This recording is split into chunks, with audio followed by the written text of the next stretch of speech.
Wilma has a wide range of management and research skills and knowledge of the churches, and has been able to, has been particularly involved in workplace kinds of issues and employment services, etc., over a long period of time. It has an amazingly wide range of interests, and some that we've gotten together to talk about various research things since I've started to get to know her, and she spoke at the Zadok conference for us, for Ethos, towards the end of last year. So she was the founding CEO of the Salvation Army Employment Plus, which did become the largest provider of employment services under the government's outsourced arrangements. And she's been on a range of government committees and forums, including the Welfare Reform Consultative Forum, going back to 2001 to 2003. She was a member of the Centrelink Community Reference Group for many years. I wonder what you might have said if you were still on it in recent times. Perhaps if you were, it wouldn't have happened. What's happened recently? She served on the National Council on Drugs between 2012 and 2014 as an advisor on workforce participation. And for the past 12 years, she's been working as a social policy consultant, giving advice to various Christian organisations, and in particular major projects like coordinating the Stop the Traffic campaign in 2007 with World Vision, and with a range of other church organisations. Like she really gets right across a range of churches, Anglican, Canberra, Goulburn, for quite a long term, giving them strategic advice on their mission integration. And mission integration is a big thing, as you'll hear for Wilma. She'd also been involved in development of suicide prevention and post-vention. Hadn't seen that word before, but post-vention programs with the Salvation Army.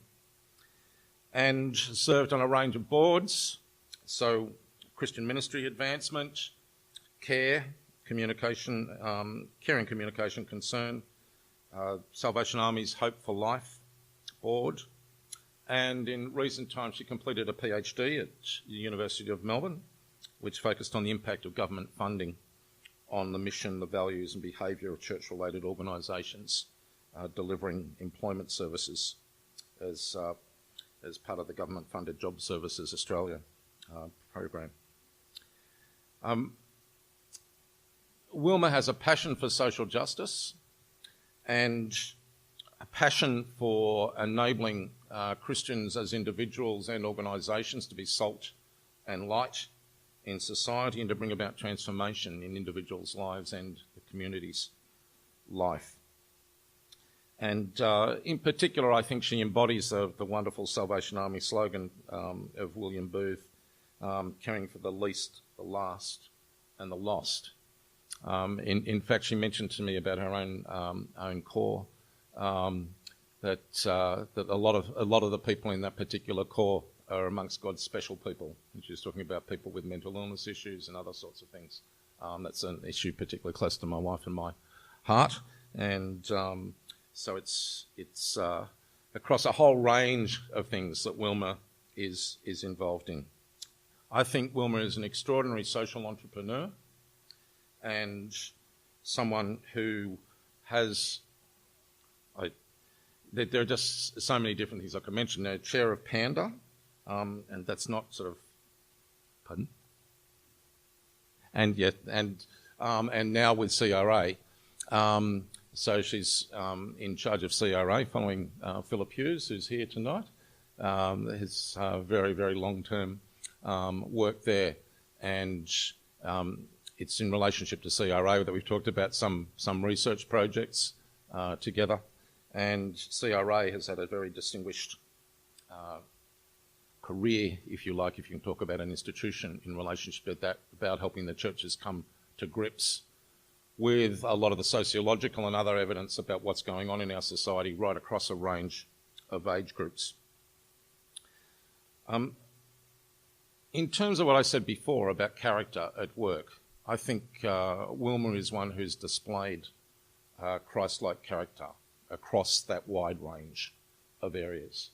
She's a person of conviction, she's compassionate, and she's shown great courage, often at great personal cost, and spoken up very strongly about particularly church agencies maintaining their sense of mission.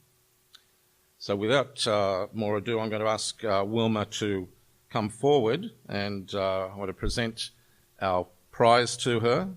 But I'd ask you to charge your glasses and we could have a toast. And whatever your preference is, and so there's a little something to Wilma. Oh, thank you. Okay. Yes, please stand up.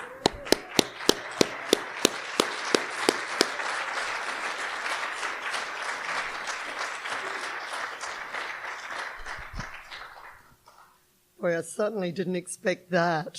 Thank you to all my Salvationist friends who stood up and toasted. Look, thank you very much, Gordon. Thank you for this award, Ridley. I'm really thrilled to accept this wonderful award, but I have to say I'm a little bit overawed when I look at the previous winners of this award, and I'm very thrilled to be named in the esteemed company of people like John Anderson, who was the Deputy Prime Minister of Australia, and Graham Clark, the inventor of the bionic ear, and Wendy Simpson, Barney Schwartz, and of course last year, Mark Scott, all highly acclaimed achievers. I understand that the Faith and Work Award is designed to honour Christians who over a lifetime have integrated their faith and work. And I don't know that I'm a worthy recipient of such an award, but I am grateful, I have to say, for the opportunities that I've had over the years to work with very many church groups, and some of them are here in the room tonight, which is fabulous, and faith-based organisations over the past 20 years or so. And I'm delighted to be able to share some of my thoughts and experiences with you tonight. As Gordon said, I began my career in the public service, and it's actually 40 years ago this year that I started in the public service. And I moved over to the faith-based sector in 1995, working mainly in the area of welfare services and mission development, and of course more recently supporting churches through research in the role that I have with the Christian Research Association. When you're in a leadership position in a Christian-based organisation, I think there's a general understanding amongst the people that you come across, the people that you meet, that you probably are a Christian. And this brings with it opportunities to speak about your faith, opportunities that perhaps are not there if you're working in a secular organisation.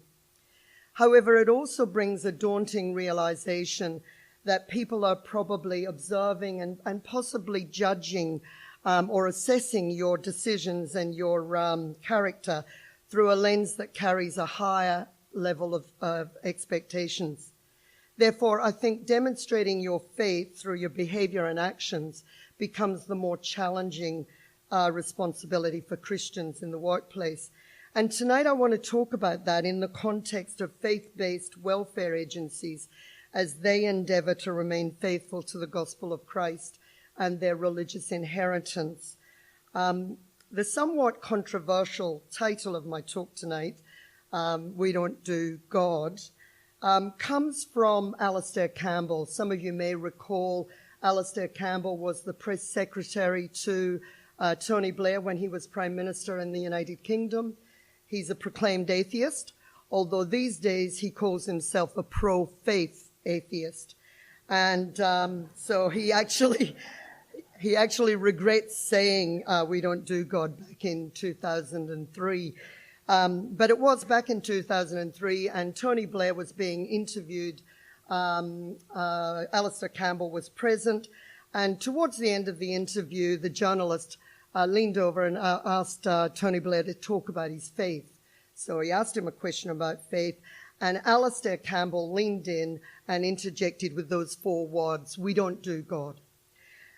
When he was asked about it later, in fact, in an interview he did last year with Christianity Today, he said, "Look, I had the impression that the public don't generally like it when their politicians speak about their faith, and so I wanted to avoid controversy." He was being pragmatic, but the result was that Tony Blair was prevented from speaking about his faith at that time. Doing God or speaking about faith in the public arena is somewhat contentious in 21st century Australia, and church-related welfare agencies appear to be constrained in doing God and celebrating their religious heritage in some of the programs that they're running. And I'm not just talking about a seeming reluctance to proclaim their religious identity, although I think that's part of it, but I'm mainly talking about the risk of mission and identity drift as faith-based organisations take on multiple identities and a whole myriad of programs in order to maintain their survival. We know that churches have been involved in providing welfare services in Australia right back to colonial times. In fact, they were the pioneers in the development of these services long before any form of government intervention and long before many of the large not-for-profit, secular not-for-profits that we see today. In the 19th century, the late 19th century, welfare services were overwhelmingly delivered by religiously motivated people. The work was generally carried out by either members of the clergy, religious orders, or congregational members who were convinced that they were doing God's work and responding to the commands of Jesus to feed the hungry, provide shelter for the homeless, and care for the sick. So 100 years on, faith-based organisations are still the largest providers of welfare services in Australia, but the environment is very different. Not only is the dominance of faith-based welfare agencies under challenge, so I think are those distinctive attributes, those defining characteristics that have marked Christian organisations as unique are also under threat. We live in an increasingly secular society. The number of people who identify with a Christian denomination is declining, and we only have to look at the census data to see that downward trajectory. In the 1911 census in Australia, the first census, 97% of the population identified or saw themselves as being affiliated with a Christian denomination, and that was down to 61% in 2011. And of course, around about July, August this year, we'll see the results of the 2016 census to see where that figure is now. The Christian church no longer enjoys the respected and trusted position that it once did for a whole lot of reasons, and many of those reasons are of our own making. And we only have to look at the Royal Commission into child sexual abuse to see the shame that has been brought on the church. And this has created a great deal of hostility in the broader society about the church. And it's further encouraged those secular polemicists who argue that churches should not get any favourable tax treatment, and they certainly shouldn't get government funding. Notwithstanding this, many argue that the welfare system in Australia would grind to a halt if churches withdrew their services. And I think that is probably true at the moment. But the landscape is changing, and others are starting to enter the field that has traditionally been an area where we've seen church-based welfare services as the market paradigm takes hold. Business and profit-making opportunities are gaining traction in an area that was once marked by the values of service and altruism. The market paradigm has emerged in the area of welfare services in the last 20 years or so, and it's a result of what they refer to as new public management ideology. Now, this ideology suggests that private organisations are much better at delivering services than public sector bureaucracies. And I do worry about a poor old Centrelink. I worry about the fact that They're the organisation that people most love to hate, because if we keep doing that, we might see that privatised as well, and that would be a disaster for Australia. So this new public management ideology suggests that if you get private organisations to deliver services, then you'll get improved outcomes and you'll get much more cost-effective outcomes. So you'll get improved services. We saw it sort of 30 or 40 years ago when they started to privatise a whole lot of public services. So you saw it in telecommunications, saw it in public transport, and we saw it in gas and fuel and utilities. And of course, interestingly, there are a few articles starting to appear in the press saying that, well, maybe privatisation of some of this stuff wasn't as good as what we thought. But nevertheless, the privatisation of the Commonwealth Employment Service is an exemplar of this new public management ideology. In fact, it's a textbook case. And I want to speak specifically about the employment services as a bit of a case study for a couple of reasons. Firstly, as Gordon mentioned, this is an area that I know very well. In fact, I worked in this area for over 25 years. And secondly, the topic of my PhD research was looking at the impact that the contracting environment had on church-related job services. The Job Network began in 1998. It was initially known as the Job Network. It's called something different now because, as is wont to happen when governments change, they change the name of their programs and services. I think it's called Job Active now. But it was called a radical experiment when it began. And it was actually the OECD that called it a radical experiment because no other Western government had gone as far as dismantling their public employment service, not even Margaret Thatcher's Britain. And we know that Margaret Thatcher was a great exponent of privatisation, but Britain still has a publicly run and managed employment service. In Australia, when the employment services were first privatised, church groups in particular were encouraged to tender.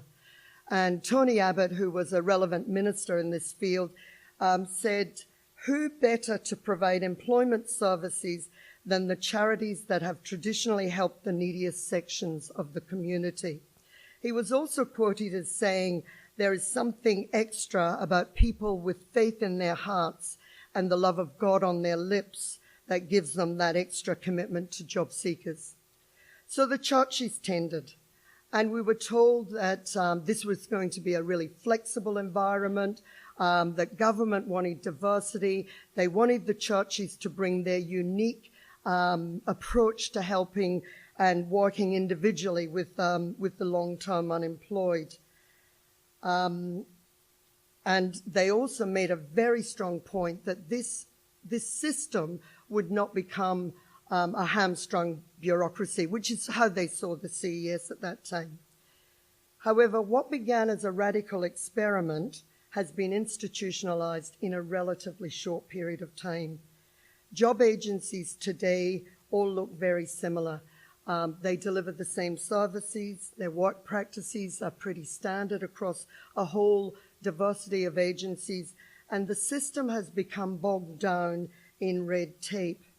So how did a system that started with the promise of being flexible and free of bureaucracy move to what we see in employment services today, which is a process-driven, compliance-focused, one-size-fits-all? And I think it's useful to reflect what happened in job services, as it gives important insight into how mission drift can become an irresistible force. When the job services first began, the contract requirements were very, very broad. The primary concern was to help unemployed people find a job, and in particular focusing on the very long-term unemployed and those who are most disadvantaged in the labour market. So it was very much what we would say Christian mission is all about. However, as the government's focus turned more intensely into reforming the welfare state, things started to change in the job network. Eligibility for income support got tighter. Obligations on job seekers became far more pronounced, and job agencies were increasingly expected to monitor job seekers and report those who didn't meet very strict job search requirements to Centrelink. And of course, that could have the result of people losing their benefit or their benefit being sanctioned in some way. In the welfare sector, we refer to this as breaching job seekers. And church groups resisted doing this in the early days, but as the contract has, the rules have tightened, they've found that they have no choice. The system compels them to do it. So slowly over time, we've seen job service providers moving from a position of relative independence to one where they now have a central role in implementing the government's welfare reform agenda. And when we look at that agenda, even though we talk about the best form of welfare being a job, and that's true, but the fact is that there are 10 people for every job. There are not enough jobs to go around. And government hasn't made any secret of the fact that welfare reform is about reducing welfare expenditure. And in fact, if we just look at what happened in the budget on Tuesday, the latest measures where job seekers will be on a demerit point system, the government expects to achieve savings of something like $200 million a year with that one initiative. So, monitoring and reporting job seekers, it's now an accepted reality in the employment services. And the staff working in these agencies have been conditioned to believe that they're actually working in the job seekers' best interest, that breaching them is for their own good. However, I think there's a real tension for the church groups in this. These attitudes and approaches appear to be in contrast with what we're trying to do around alleviating poverty. And the initial objection that we had to breaching job seekers has given way to pragmatic acceptance that this is our responsibility. So we could say that church groups are simply adapting to the environment, and the environment is changing. Or we could look at this perhaps as a sign of the start of mission drift, because church groups didn't get involved in this to police the unemployed. They got involved to help unemployed people. The system that's evolved now sees many of these job agencies as an extension of government. And in fact, in my research, the people that I spoke to saw their role as being more aligned to government than to the church. And many said they were, in fact, an arm of government.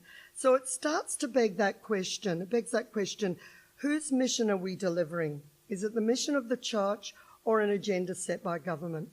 And ideally, there should be some alignment. And I think in years gone by, there was an alignment where churches worked in partnership with government to achieve the common good. So there was a sense of common goals and supporting the most disadvantaged. But I think the way in which some of these changes have happened in the job services is a lesson to all church groups, because it didn't happen all at once. Rather, it involved incremental, creeping change over a period of about 6 or 7 years. Now, I'm not suggesting that churches should get out of government funding. I think church groups are very much needed in this area, but there are things that we need to be wary of, and we need to be on guard for the slow creep of government control. The challenges that I've talked about may be unique to employment services, and so to other faith-based agencies, it might have absolutely no bearing. But I doubt it, because as well as the creep of government control, the other big challenge facing church groups is the entry of new commercially oriented for-profit organisations into an area that has been traditionally the area of church welfare services. So we see some of these big private companies coming into disability services, they'll come into homeless services, they'll come into drug and alcohol services, and they're already in aged care services. As competition from these companies increases, there'll be a number of pressures on Christian-based welfare agencies that have the potential to create mission and identity drift. In their aptly named book, Mission Drift, Greer and Horst suggest that mission drift is the great unspoken crisis facing faith-based organizations. They argue that without careful attention, faith-based organization will inevitably drift from their founding mission. Mission drift threatens every organization. When organizational survival and growth becomes more important than achieving the organization's founding vision, there's a risk of mission drift. It doesn't happen overnight. It occurs gradually over a period of time as organizations make pragmatic decisions to maintain their position. Two of the defining features, I think, of Christian-based welfare services are firstly, to care for the most disadvantaged, and secondly, to go the extra mile. You could say that that's our mission mandate. And I wonder if this mandate will be threatened as faith-based organizations start to compete with for-profit companies and are faced with some of the commercial realities of running what essentially become businesses. We saw it in the job services when organizations started to park job seekers. So that is, they limited services to the most disadvantaged job seekers and focused their energies on the more job-ready in the hope of getting more quicker and more cost-effective results. So in the area of social housing, which is a big area that churches are involved in, may there be a temptation to evict the more difficult or the more disadvantaged tenants, you know, those tenants that don't pay their rent on time or who mess up the property. So might they be evicted to make way for more reliable people who are more likely to pay their rent and maintain the property in a better condition? Unless church groups put safeguards in place, they could find themselves running an organization they don't even recognize anymore. And there's a line that organizations shouldn't cross. And every faith-based organization, their boards, their leadership teams, and all of their staff have to think about that line and be aware when that line is being crossed and be prepared to take action. In conclusion, I just want to say that integrating faith and work should matter to Christians. And it should also matter to Christian-based welfare agencies. And this means that they can expect to be viewed through a lens that carries higher expectations and demands higher standards of compassion and care. Just as individual Christians are called to reflect the gospel in our daily lives and carry out God's mission in the world, the work of faith-based welfare organizations needs to be acknowledged as God's mission, and it shouldn't be compromised. To use Alistair Campbell's expression, this means doing God, or in other words, being clear about our religious identity and being sure of that mission mandate to go the extra mile, to care for the most disadvantaged, and to be a voice for the voiceless. Thank you.